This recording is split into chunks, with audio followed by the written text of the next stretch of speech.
kid? Thinking of dropping some acid tonight? Think it's still cool to be spaced out at a party? Wow, where have you been? Listen, kid, look around. Drugs aren't our scene anymore. Think about it. Keep thinking real hard.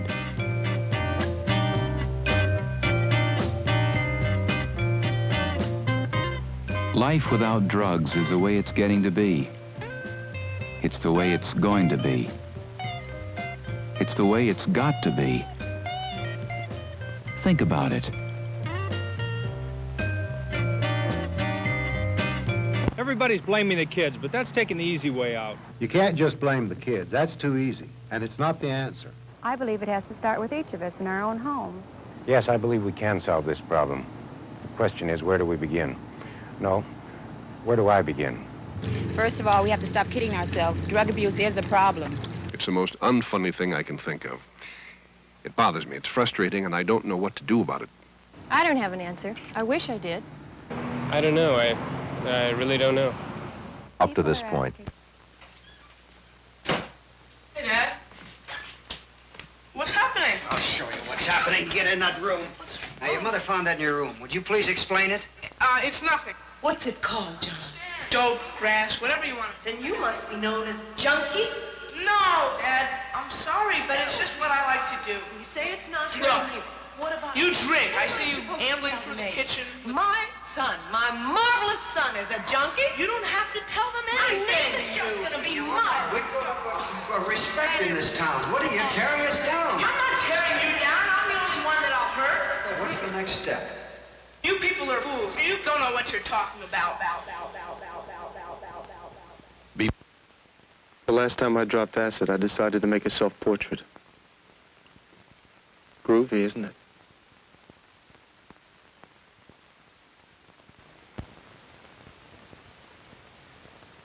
Okay, America, here it is.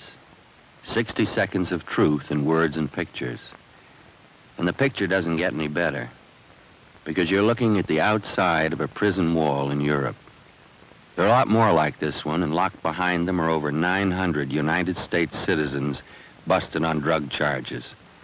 Like the girl in Rome who'll wait 6 to 10 months for her trial with no bail, not even a chance for it. And the guy in Spain, he's in a foreign jail cell for 6 years and a day.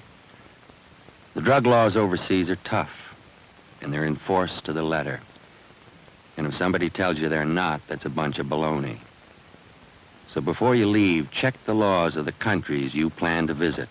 One fact will come through, loud and clear. When you're busted for drugs over there, you're in for the hassle of your life.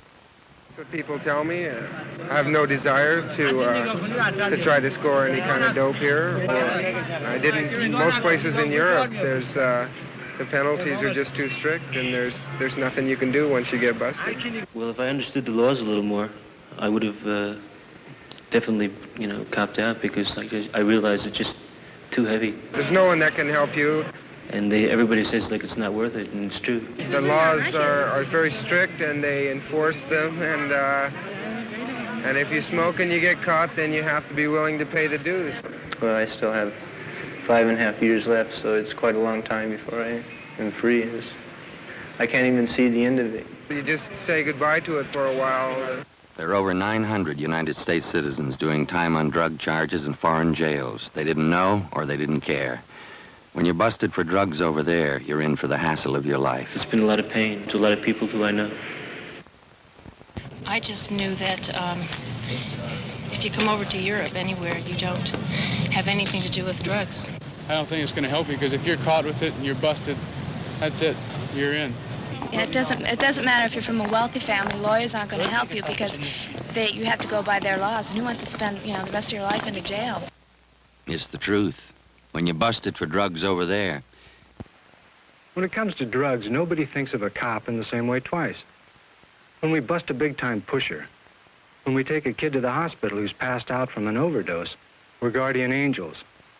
When we have to pick up a small-time user, when we warn you that junkies are responsible for over half the crimes in our cities, and go out of our way to prosecute them, we're pigs. Someday we wish that somebody would think of us as just humans.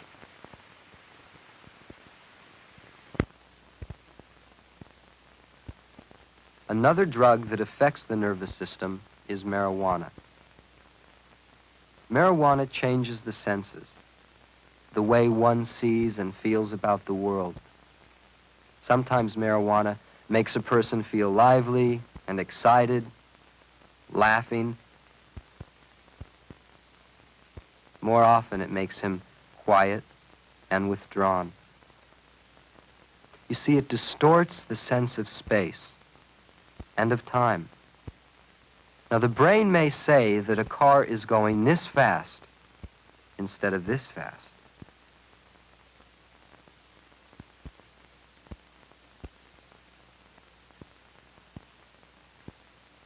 Unlike depressants and stimulants, marijuana doesn't seem to carry the danger of severe damage to the body. And it doesn't have heroin's danger of physical addiction. But many scientists believe that young people who use marijuana often, regularly, run the danger of becoming dependent, psychologically dependent on it. They lose interest in normal life. They let the world go by.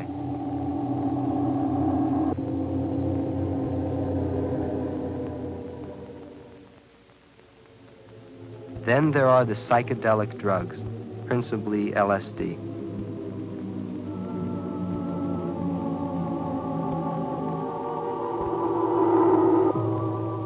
A brain under the influence of LSD distorts the senses.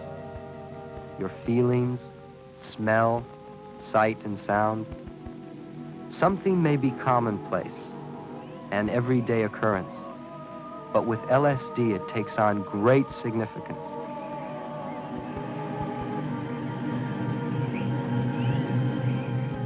LSD can give great pleasure, but there are grave dangers involved. One of them is that it destroys judgment. Some people believe they can fly. Adults keep making wars. Next war will probably kill everybody on Earth, including me. Parents are hypocrites. They tell us one thing, but then they do another. Why don't they practice what they preach? Why are adults so hung up with making money? That's all they think about. School's a real bummer. Dull teachers, dull subjects. I just can't wait to get out. Why can't we dress the way we want in school? Sure, we're old enough to be drafted, but we're not old enough to vote. Why are they always treating us like children? Adults never have time to listen to us. And when they do, they just don't think what we're saying. If adults like to make war so much, why don't they go and fight in them? I'm better educated than either of my parents, but they don't listen to me. How can I plan for the future with the draft waiting for me? Why don't you come back some other time when everything is all right with us? And in the meantime, I'll do what I want to do here, and you do what you want to do where you live. Dig? Why shouldn't I smoke grass? Why shouldn't I live now and have all the fun I can? If I don't get killed in the war or by the big bomb, all I can look forward to is making money like my father, and I know he isn't happy. You know, sometimes I think it's like a war. Everyone over 30 is the enemy. Over 30? Over 25.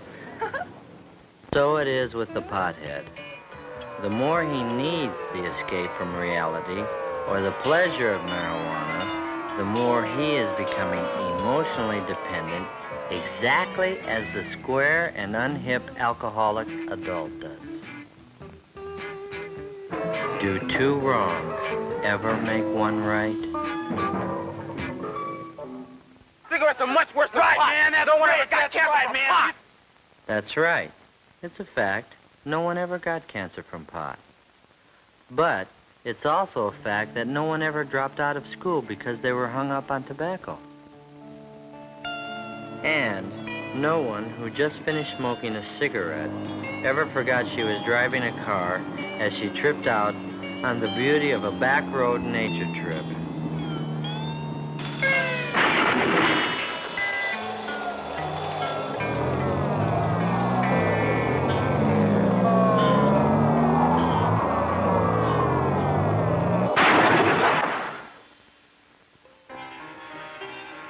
And no cigarette pusher ever tried to turn you on to hard drugs or the needle. Another basic difference is that you can smoke cigarettes and do other things. You wouldn't dare to do this on pot. Or this. Or this. And would you rather your pilot had just finished a joint, not a cigarette?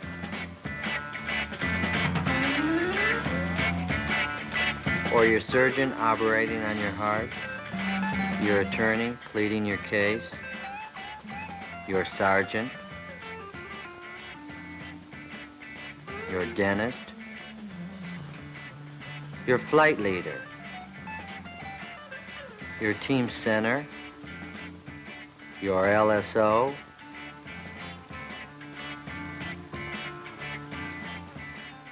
Your school bus driver? Your country's astronauts?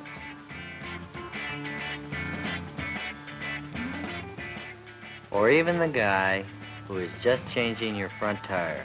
Would you rather he was smoking a cigarette or a joint? However, neither your government nor any responsible person recommends smoking. So, 2 or 3 wrong don't make one right either. Everybody knows that weed is addictive. You can blow as much as you want. I'm here. And quit any time you want. Blow as much grass as you like, and your body won't need it? Right. You can quit any time you like? Not true for everybody. And that's the problem. The World Health Organization of the United Nations, with its leading medical and psychiatric experts from over 100 member nations, has this to say about marijuana being habit-forming without one dissenting vote.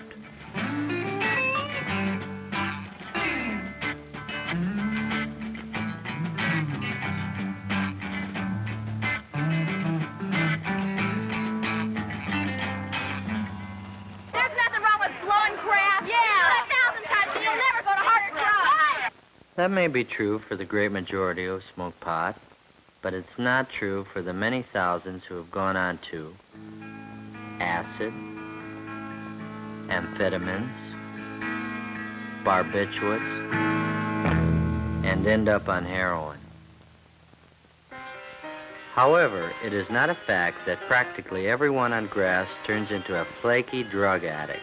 That's just not true. Every informed person knows this. What is true may be discovered in this narcotics rehabilitation center that there are too many unstable people in America who would become emotionally dependent on marijuana and end up as non-functioning weed heads.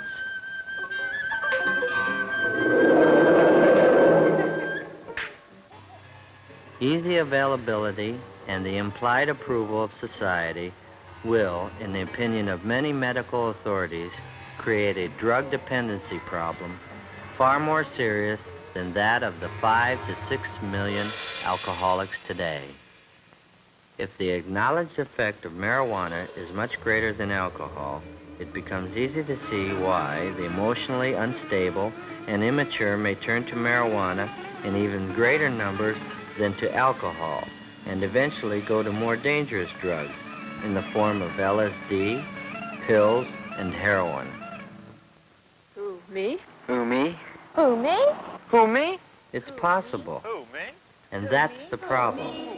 You can never tell who is so stable and so emotionally secure that they will not become dependent on marijuana or other drugs for pleasure and full-time escape.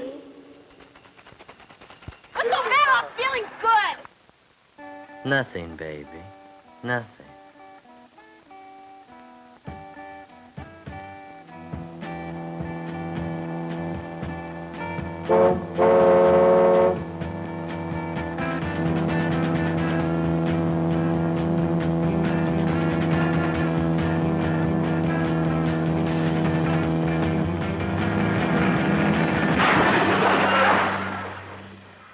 When I'm high, it enhances my creativity. This is the same subject matter and painter for both paintings. One was painted before going up on weed, and the other while high on weed. Can you see any significant creative difference? When I'm high, it enhances my creativity. The artist thinks he's being more creative, but do you see it in his work? To some extent, the very inhibited person may feel a greater freedom to be creative, but this doesn't mean he will have the necessary talent to be so. It really makes me understand myself. If you don't understand yourself when you're down, then there's no logical or scientifically accepted reason that you will when you're high. Besides, while you're up on grass, you may tell yourself only what you want to know, if you are lucky enough not to be on a bad trip and discover a frightening thing about yourself at that time.